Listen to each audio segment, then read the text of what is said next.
તારીખ 4/5/2024ના રોજ મોહમ્મદ સોહેલ ઉર્ફે મૌલવી, જે કઠોરનો હતો, એને ક્રાઇમ બ્રાન્ચે અગાઉ ધરપકડ કરેલી. ત્યારબાદ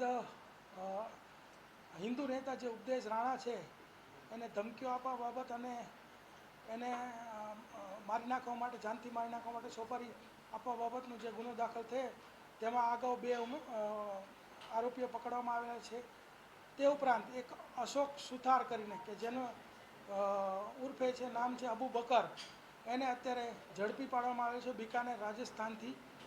આની હકીકત એવી છે કે આ મૌલવી જોડે તે સંપર્કમાં હતો વોટ્સએપ ચેટથી, અને લિંક્ડઇનથી તે પાકિસ્તાનની કેટલીય છોકરીઓ સાથે ગ્રાફિક ડિઝાઇનિંગના કામમાં માટે સંપર્કમાં હતો.